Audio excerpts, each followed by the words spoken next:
organizations like mine and many others are really important in trying to let veterans know it's okay. It's okay to not be okay.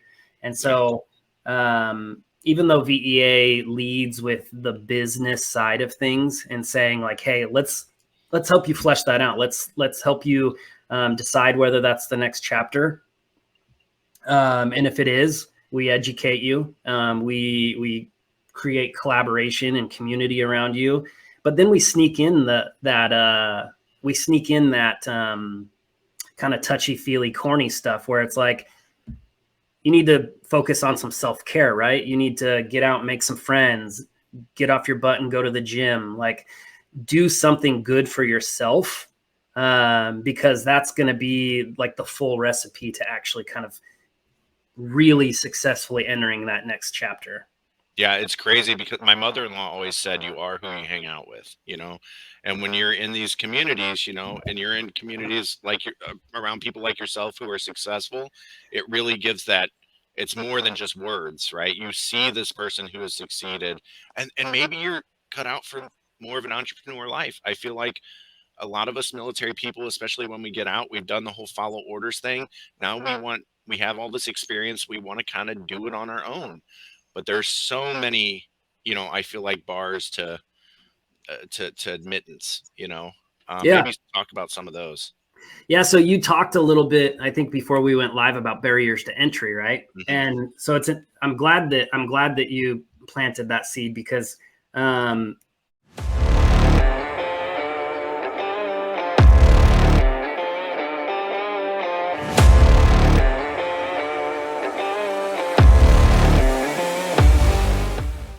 Hello, everyone, and welcome to another episode of TAA Cafe. I'll be your host for today's episode. My name is Charlie Helmholt. I'm the RCTAA from Illinois, and with me is the lovely Casey Kennedy, the RCTAA from Nebraska. As with all of these shows, we want to let you know, first and foremost, that this podcast is brought to you by the Reserve Component Transition Assistant Advisor Program. With the Reserve Component Transition Assistance, or RCTAAs for short, we cover every state and territory, and we're there to provide service members and veterans with information and assistance with accessing their benefits and entitlements they earn through their military service. So we got a really cool show for you today. I'm very excited. And it kind of continues on our theme of employment. Well, not kind of, it does, just in a little bit different way.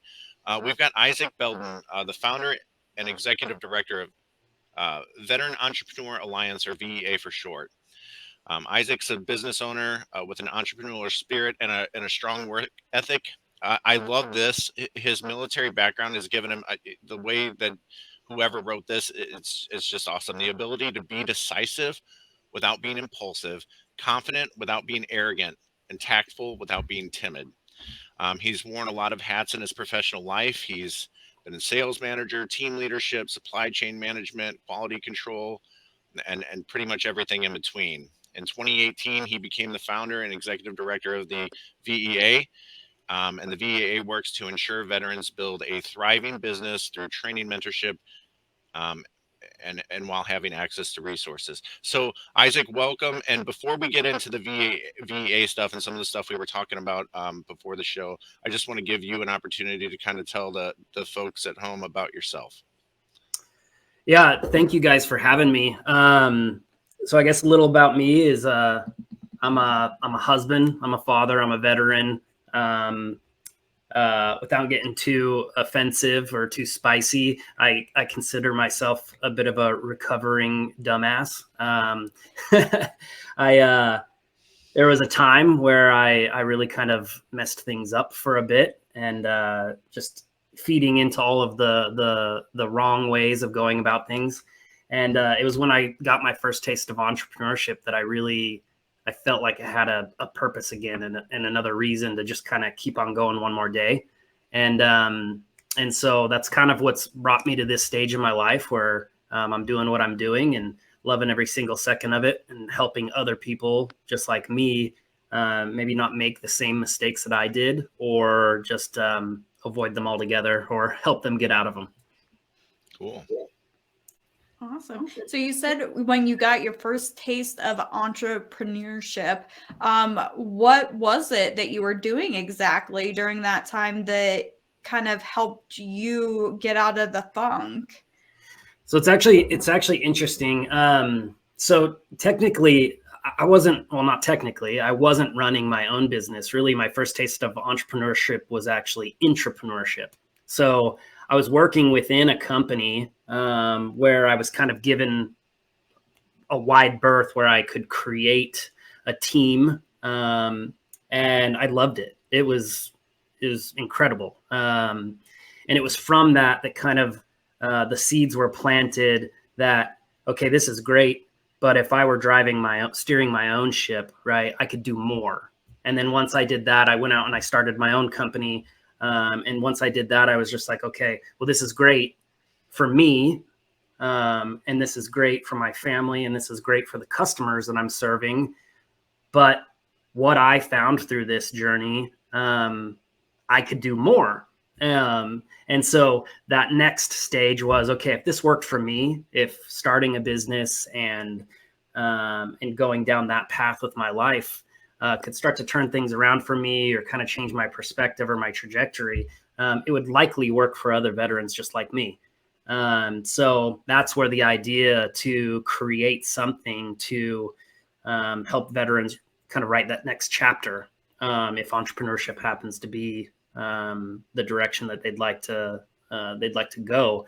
That's where the idea for all of it came from. That's cool. And it's cool that you have that message, because I think when I'm out talking to veterans, that is a, your recovering dumbass thing. I feel like most veterans go through that stuff. Yeah. Most people go through that stuff regardless of veteran status. But I feel like really in our community, especially, um, for a myriad reasons, we all kind of get out and hit some stumble blocks. And it's nice. You don't realize in the moment that failure is the greatest teacher. That's always a hindsight thing.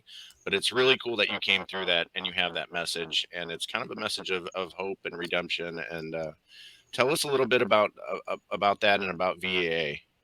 Yeah. So, and to kind of touch on what you're saying there, to back up just a tiny bit, is I have some opinions on kind of why veterans maybe are a little more susceptible to that struggle, and part of that is the the culture that we're brought up in the military, right? Where it's all about drink water, rub dirt on it, drive on, right? And so a lot of times we start going down that path, and we know it. I mean, we see it.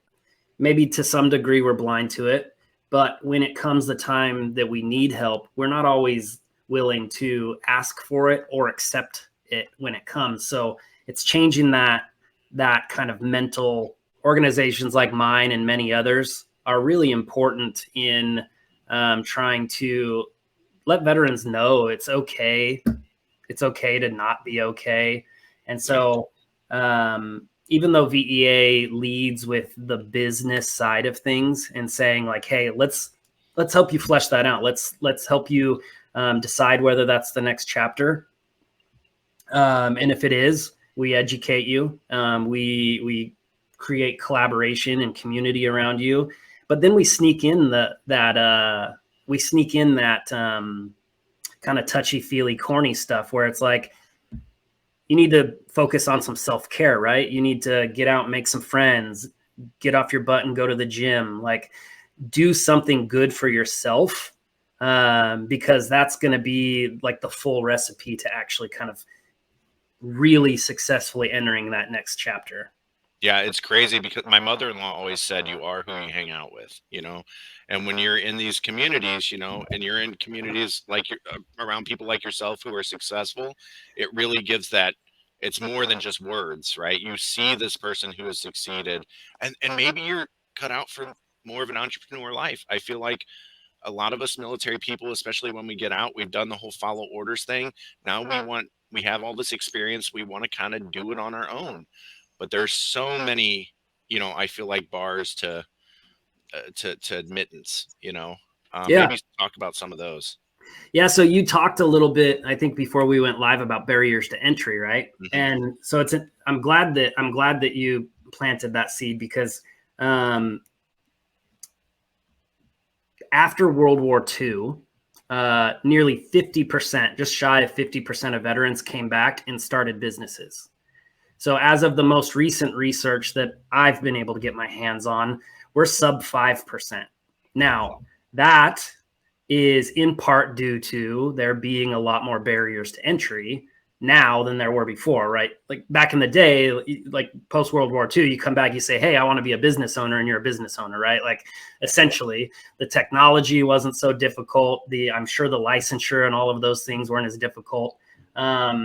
Also prior to modern veterans, the GI Bill didn't exist.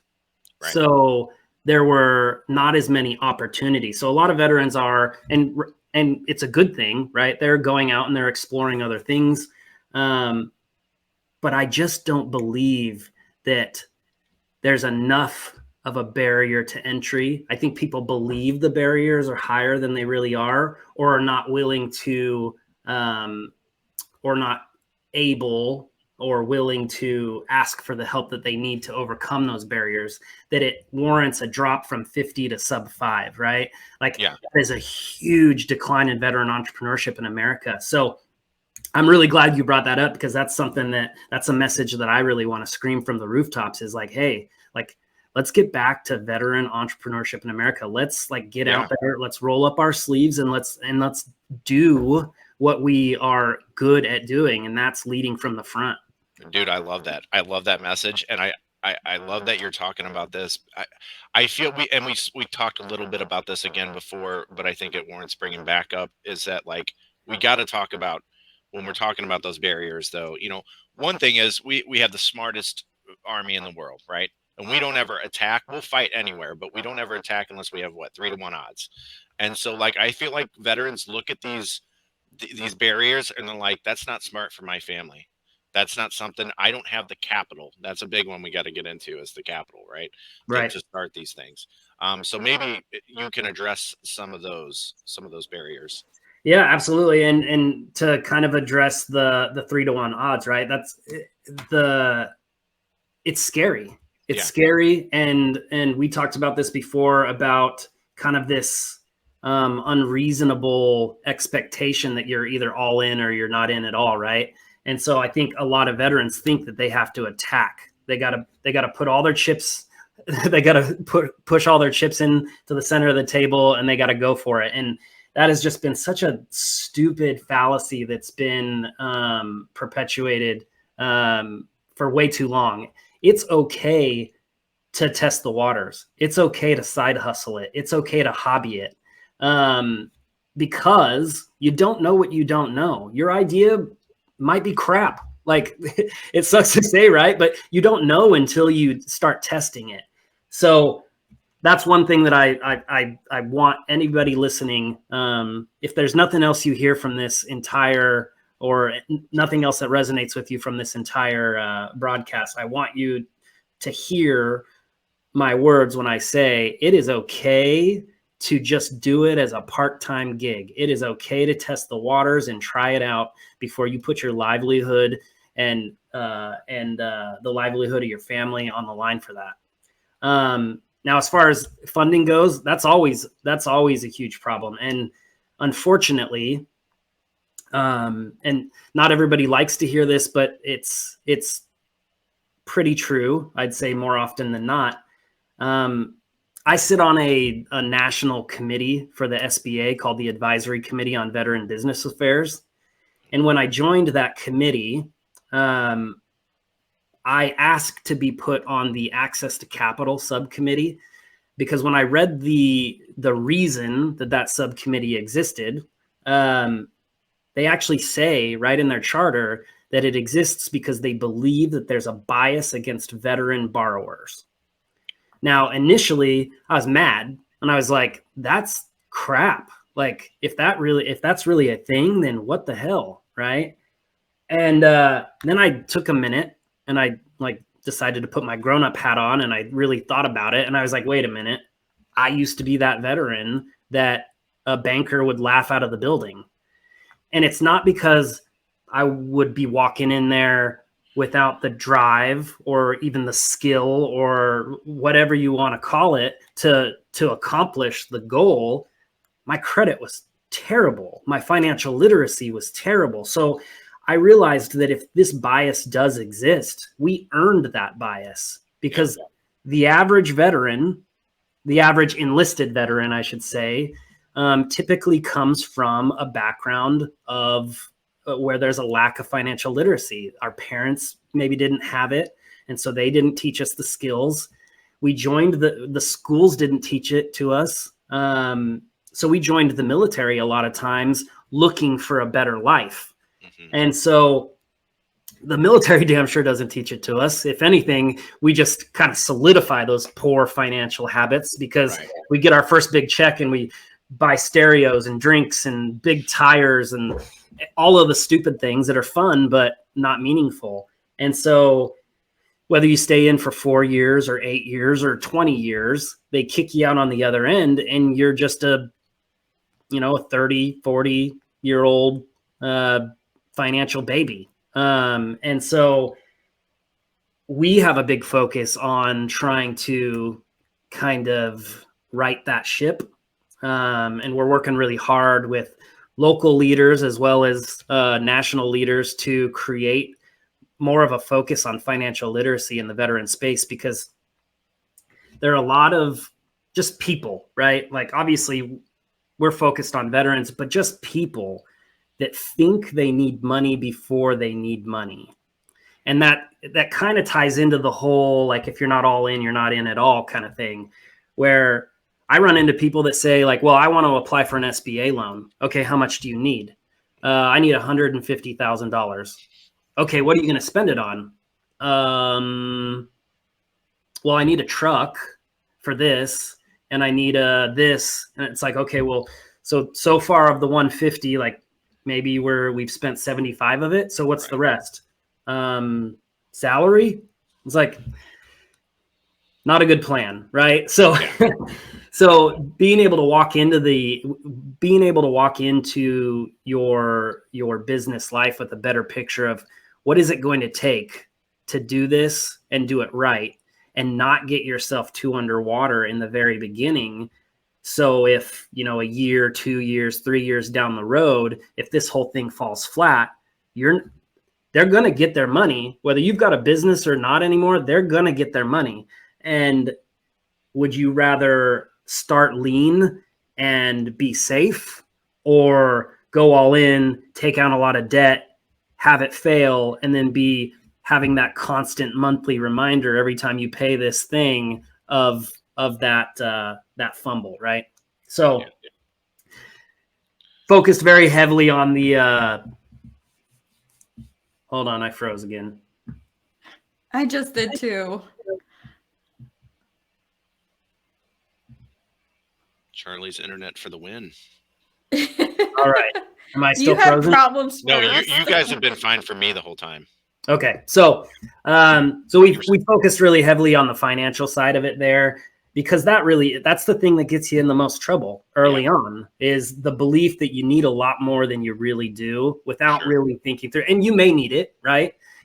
If I can ask you, what are you going to use the $150,000 for? And you can come to me with a very detailed, well thought out, backed up by your business plan and by research, by a SWOT analysis, all of this stuff, right? If you can hit me with that, then it's just like, okay, like, yeah, let's do this, right? Let's get you ready for that. Yeah, the financial side it's tough, and it gets muddy. But we are working really hard to try to work that out for folks. No, that's awesome. So I have a 2-part question. So as you talk about, like, coming up with a business plan and SWOT analysis and things like that, is that something that VEA helps veterans with? And then also you were talking about capital. And so I've done research on you. And so it kind of, I've seen some about your 12 Bravo Capital. Is it a nonprofit organization too, or? No, so So that's actually a previous company, still technically in existence, but I don't cross pollinate any of my personal stuff with the nonprofit. So I actually don't do business outside of VEA with anybody. I think it's too much of a conflict. So as far as capital goes, I refer them out to, a lot of times I try to hit grants first, because if you can get free money that you don't have to pay back, why not, right? So I push grants like crazy. I help folks apply for grants. There's always stuff out there. They're typically pretty competitive, but we help them craft a story, right? A compelling story to try to convince them why their business is the business that should get it.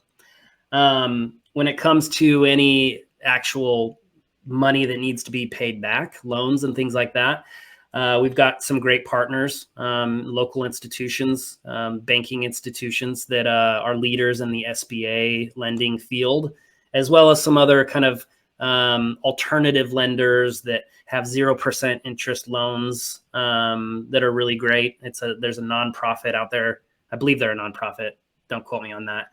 Company called Kiva that does some really cool stuff to try to help startups. And then as far as the business plan and things go, we've got some cheat sheets that we use to kind of force the person, the veteran or the veteran spouse, through working through kind of getting themselves in the right frame of mind, thinking in terms of what a business plan includes. And then we've actually leaned really heavily into AI. Once we have the inputs that we need from them, we've leaned very, very heavily into ChatGPT and a few other solutions to help them craft a really solid business plan that'll help kind of propel them into the next stage of their business. That's very cool. I know, like I was one when I was starting to plan our business.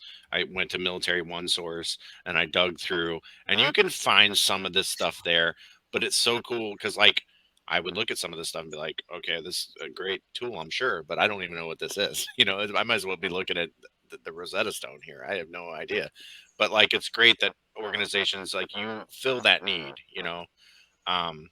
and I told you there's another one in Illinois that's similar, nonprofit, and I just think it's more the merrier, And even though the One Source stuff exists, dude, competition's great.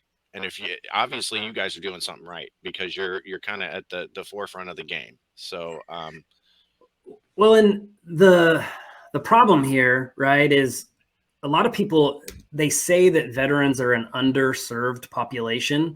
I actually completely disagree with that. I think that veterans are actually, in some ways, we're probably overserved. We're just served in the wrong ways. And Military One Source, it's a resource, right? And it's good for what it is, but it is one of the many resources that are out there that tell you how to get to the finish line. Right. There need to be more organizations, and we strive to be one of them, that want to take you to the finish line. Yeah. So you can throw paper, you can throw links, you can throw whatever you want at a veteran or a veteran spouse, telling them where they need to go and how they need to get there. But if you're not, like, if there's no accountability, if there's no follow-up, if there's no support along the way, the chances that they're going to get there are much, much smaller. And so, especially where we've been, we're coming out of a time in our life where we were told when to get up. We were told maybe not when to go to bed, but we were told when we needed to be somewhere the next morning, right? We were told what we needed to be wearing when we got there. Like, so our meals were planned for us. Our everything was done for us, or at least suggested to us in a way that we knew we needed to get it done. So while the VEA doesn't exist to browbeat anybody or scream and yell and cuss and pound our fist, we're going to be there to say, hey, did you get this done? Okay, you didn't get it done. Why didn't you get it done? And how can we get it done together? Because if you just leave humans in general to their own devices, not everybody, you've got a million things happening in your life. you've got a significant other, you got kids. Maybe if you're side hustling, you got a job, you got to maintain adult friendships and relationships. So all of this other stuff that you have to do is just another thing on the list. And it can sometimes get pushed down the priority list. Yeah. Yeah. I need you to talk to my wife, because one thing I have this conversation with her. I'm like, she has over $130,000 student loan. She's a nurse practitioner, very, very successful lady. But I'm like, how much do we invest in our business? Mm-hmm. We've invested what, 4,000 maybe, and it's like, we need to get in the mindset of like, education is awesome. And it's something that nobody can ever take away from you. And I'm definitely not saying that that's like, oh, we should stop doing that. But for some people, it's not the right fit. And I feel like for some people, entrepreneurship built this country into the, especially economically, into the behemoth that it was. And that small business and growth and competition, that was the America that everybody's trying to reference economically. It Right. was before the Walmarts, before the behemoths came in, that sort of groundswell of economic growth on Main Street. And yeah, I feel like we need to start getting back in the mentality of like, sometimes putting that, what you were going to spend in education maybe is okay to invest in yourself and invest in your business, Yeah. So I'm glad you said that. Because there was a point in our history, right, where going to college just became the expectation. Right. It was like, you grow up, you graduate high school, you go directly into college. Yeah. And for some people, that's great. But for some people, that's not it. I, for one, did end up finally getting my degree 2 years ago. I'm 40 now. Yeah. So, right. It's like, so college was not a path that I was ready for as a young man. And sometimes it's not a path that some people will ever go down or will ever be a good fit for them. So, I think that technical degrees or certificate programs and things like that are like incredibly devalued in our current society. I mean, going and getting a PMP certificate can have a massively profound impact on your life and your earning potential. It's not a college degree. It's a simple-ish, I guess, certificate, right? Or going to a lot of universities now are crafting these entrepreneurship certificate programs where you can just go and it's 8 weeks or it's 12 weeks or whatever it is. And you can get an entrepreneurship certificate and learn all of the basics that you need to hit the ground running with a business. So there are just so many things that we can do outside of the typical, hey, you're 18, you just graduated high school, your brain's not fully formed yet, you should probably decide what you want to do for the rest of your life, right? Like, absolutely. And the amount of times that individuals change careers throughout their life. I mean, I have a degree in like 4 different fields because when you're 18, you're expected to know what are you going to do with your life. You're expected to go to college and work really hard and then get into that field. But when you look at today's society, in order to get into the field, you have to have the experience and the degree is a lot of the times what they're looking for. But I'm really glad that you mentioned like courses and classes and stuff, because I saw that the VEA does offer some different courses and classes to help entrepreneur-minded individuals kind of get started. I saw like a marketing one that you have coming up in the near future. Yeah, so of course I'm terrible at repping myself sometimes. I mentioned these college courses and things, and they've obviously got incredible value, and they're really accomplished people that teach these courses that have done a lot of good things. I personally believe that the content that VEA puts out and is currently in the process of producing or creating can stand right alongside. And everything that we do is 100% free. We don't charge a veteran for a thing, because I don't think, obviously, colleges and universities and things, they have to survive, right? They've got people they got to pay.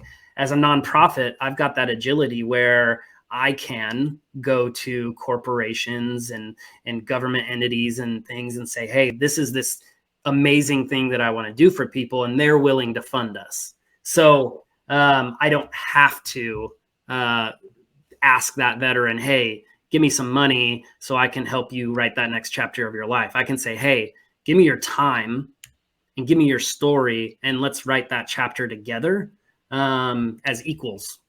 And I think that that's where nonprofits or just organizations like ours in general, that's where we can be really impactful. That's where we can really move the needle for people, because we don't have to ask them for anything except for their commitment to bettering the next chapter of their life. Yeah. And, I hear it in every, employment driven, be it like, helmets to hard hats, or some of the organizations we work with, they'll all say the same thing. You said it earlier. Veterans have a lot of them have these innate drive, leadership things. It's funny because, like, we're talking about degrees. One of my favorite authors on the subject, Simon Sinek, I'm sure everybody's familiar with. And he, one of his books is Leaders Eat Last. It came out, I think, 2017, 2018. Brilliant dude, brilliant message, especially for today's, but he got that from military folks, like he interviewed SEAL teams and Rangers and guys that were at the top of that spectrum. And, especially in combat arms, I lived that, like, like you, as a veteran, in that I can only speak from my own experience, obviously, but we'll even leave me out of it. But the folks who taught me, they lived that stuff, like they didn't eat until every single one of their people ate. They didn't go to the field until they checked everybody. That sort of stuff is not out there. Right. People are buying books from people with PhDs to learn about stuff that you learned on the ground, when you were 19 years old. It maybe took you a few years to click and to start doing it, but that mentorship, I feel like, is so incredibly valuable. And do you see that being impactful for these guys on the path to entrepreneurship as well? Does that translate over? Yeah. I mean, there's a bit of reprogramming that is necessary, because one thing that I have to remind myself, not as often anymore as it used to be, but that I have to remind, I'd say, fresh people that have freshly exited the military is, most of your leadership skills and most of that drive and most of that focus is going to be transferable. But the thing where you have to adjust is when somebody steps out of line. Yeah. That's not the way it works in the real world. You're not going to be able to just verbally abuse everybody that wrongs you, or as well as I get shop talk, right? Like, sometimes I'm guilty of it. My wife actually didn't know me when I was in the military, and so there have been times when she has been in the room along with me and a few of my military buddies, and like very quickly she's like, "Who are you?" Like, why would you say that about that man's mother? I'm sure she's a very nice lady. Like, it's like, that's just the way we talk to each other. So yeah, it's I think so much of what we learn there, the structure and this stick to itness, right? Is that even a word? Yeah, the discipline and it's completely transferable. There's little tweaks that we have to make, little but very important tweaks that we have to make once we get into the civilian world and we start dealing with people that don't necessarily have the tough hide built up that many sure. do. And as silly as that sounds, you can tell that you know what you're doing because you're able to answer like that. I mean, yeah, a lot of these things are transferable and applicable, but hey, buddy, we got to dial this down here and there, and it shows that you've actually done that for people, and that's That's pretty cool, man. It's so cool that you're out there doing this stuff. I can't speak highly enough. I just believe in the mission so much, especially it took us 6 years to start our business, and it's like I said, we're all passionate about it. There's 3 of us, and it was just so tough. And all of us were like retired already and have day jobs. And this is sort of the moonlight thing, when it's as safe as it can be and just testing the waters. But it's like a lifelong dream. It's something I've always, if I could have done it when I was 24, I totally would have. So I think it's great what you're doing, man. I appreciate that, and I know the little off topic here, but I know we're in Idaho and we do all of our the bulk of all of our face-to-face stuff here in Idaho, but we have created an online platform. So anybody that's listening to this that's not in Idaho that would like to access resources that we have gotten online at this point, we created an iOS and Android app called the Fob. You can find it on iOS and Android. You can also find it on the web. There is a web application for it as well. It's at fobvea.org. So FOBVEA.org. And my goal with that was, even though we're physically in Idaho, we're still a smaller organization, so we don't have the bandwidth to expand into other markets. We wanted to make everything available to anybody, no matter where they were. And that was really brought about by COVID. So just about everything about COVID was terrible. Whether you're on the side that believes it was completely fabricated, or you're on the side that believes that it was the worst thing that's ever happened, right? Yeah. The one universal truth is that it sucked. Yeah.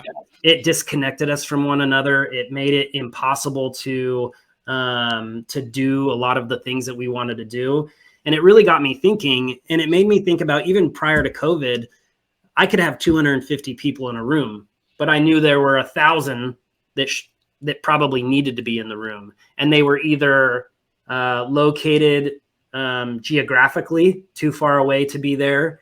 Maybe they were emotionally or mental health wise, they just weren't ready to be in a room like that, or just pride, right? Maybe they're not willing to come to a group full of people and say, I don't know what I'm doing, and I need you to help me figure that out. So I wanted to find a way to put literally in the palm of their hands at least as much assistance as I could get them in a virtual way. So we created the Fob. It operates pretty similar to Facebook on one side, where people can get in there, they can create a profile, they can meet other veterans and veteran spouses, kind of start making friends and connections. But then there's also a learning management system attached to it that slowly but surely we're getting more content loaded on there, so people can access in a non-confrontational, kind of safe way some of the basic information they need to hopefully take that next step and come to an event or reach out to a local organization like you guys have where you are and ask for the help that they need. Very cool. I love that, because I mean, so often if a veteran's in they have a great idea. So yeah. Where do you start? I mean, if I was to start my own business, I would have zero idea where to start. And I also am one of those veterans that's not a huge fan of going out in public. It gives me anxiety, like it does so many other veterans. Like, I can do it when I'm around other veterans, but not in like the civilian type place where, like Walmart and things like that, where it's just, I hate Walmart. You see everybody, you're going to be wearing slippers and yeah. Well, so to address what you said there, I'll start by telling you where I start. So where I start, when I have a veteran that thinks they want to start a business or has been considering it, I actually try to talk them out of it. And that sounds weird, right? But I like to share exactly what it is to be a veteran. Like, let's explore that together. Like, it's gonna suck sometimes. It's like, very rarely are you ever going to have this like flash in the pan idea that just blows up, right? No matter how much you love your idea or how much you believe in your idea and how hard you'll work to make sure or to try to make sure that it works, it might fail. And so if you're willing to take that risk, if you're willing to put yourself out there and you're willing to go through the torture, I'm here to make it a little less torture-y, right? Like, and so if we can get past that, if I can't talk you out of it, then obviously it's something that you're going to make a run at, right? Or at least there's a reasonable reason to think that you're going to chase it. So at that point, then it's really just, let's really ideate it. Let's really think it through. Let's really flesh it out. Let's find your story. Let's find your niche. Are you going too big? Should you go smaller? Are you not going big enough? Should you go bigger? And then once you have an idea of where, I'll give you a great example. So got a leather working company, and this is his own doing, but I was actually going too big in the beginning, talking with him. I was like, oh, and you can do this, and you can do this, and you can do this. And so I actually learned something from him where he's like, listen, I've done my research, and limited releases is where it's at for me, right? Just having kind of my set things that I do all the time that I do really well. And then every once in a while, I drop a limited release of this different thing. And it's just, I made 10 of them. And when they're sold, they're gone. Right.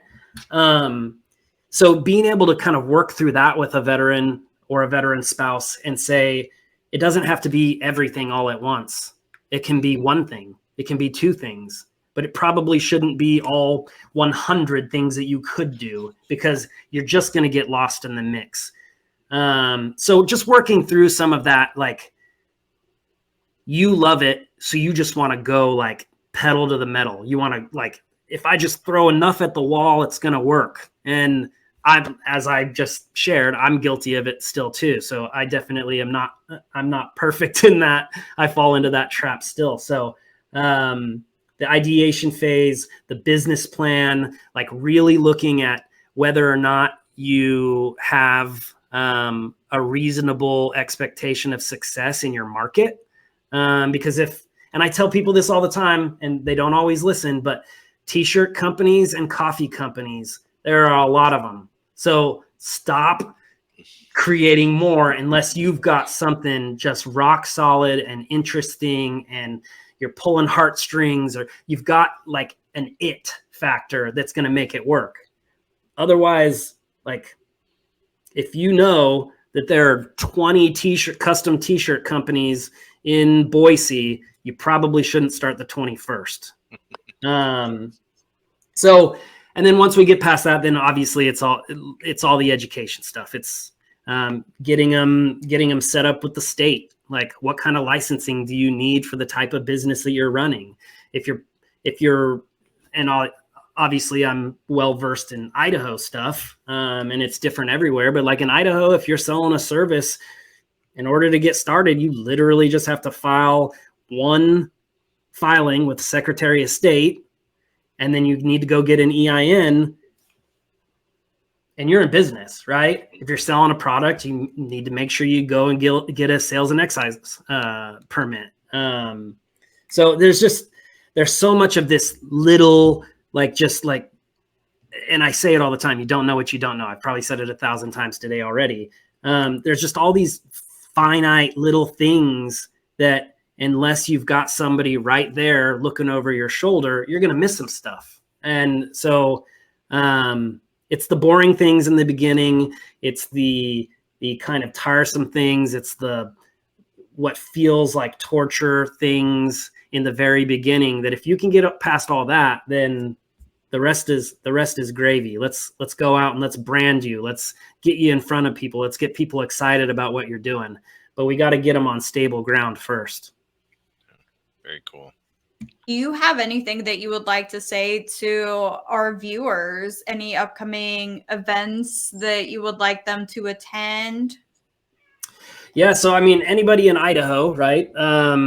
We've got so for years, we've been chasing Boise Entrepreneur Week. It's a big event here in Idaho that brings in an incredible amount of talent and expertise in the business world to put on a lot of different modules and courses and talks and fireside chats and you name it, they've got it. I've been chasing them for years, trying to convince them that a military track is something that they needed to add. And last year, fortunately, I was given an opportunity to do a fireside chat with the owner of a company called Cordova Coolers or Cordova Outdoors. He's a former Navy SEAL right here in Idaho. Did a fireside chat, and it was a great success.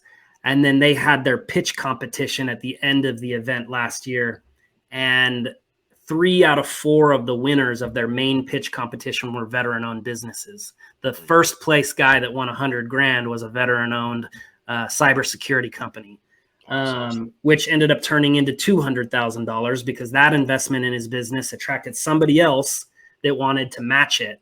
And so texting the guy that's in charge of that event that night, and I was just like, probably pushing midnight. And I'm like, if this isn't proof enough that we got to do it, I don't know what is. And so he agreed. And so this year, October 2nd through the 6th, a Boise Entrepreneur Week will be happening. Our content will exist. Our military track will exist on October 5th between 10 and 1 Mountain Standard Time. And we've actually partnered with this incredible organization by the name of Mission 43. They're a veteran support organization that kind of they support veterans across a lot of different initiatives. But we've partnered with them on the entrepreneur stuff. They do an introductory cohort entrepreneur course once or twice a year. Do some get-togethers and things like that. And we're coming on to support them as ongoing support for everybody coming through their cohort. And then they came in with us on Boise Entrepreneur Week to support us in the education side. But then they also made a veteran-only pitch competition, veteran and veteran spouse-only pitch competition possible that will happen from noon to 1 p.m. On October 5th at Boise Entrepreneur Week. You can find information about how to apply for the pitch competition on my social media channels or on my website at vealliance.com. I would imagine that you guys can probably add some of that in post-production, but and actually the link, absolutely, yeah, the link that you sent that you just popped on the bottom there, that goes to our donate page, which is technically doesn't live on our real website. So vealliance.com will take you to everything that we've got going on. That was for the 06s and above retirees. If you guys want to support his mission, please do. Yeah, we appreciate all the support. We're a growing organization. We're plucky. We've got a lot of big dreams, and we run a pretty lean operation. But definitely every penny that comes in helps fuel us just a little bit further. So we've been very fortunate in the last few years to have some diehard supporters and followers that are.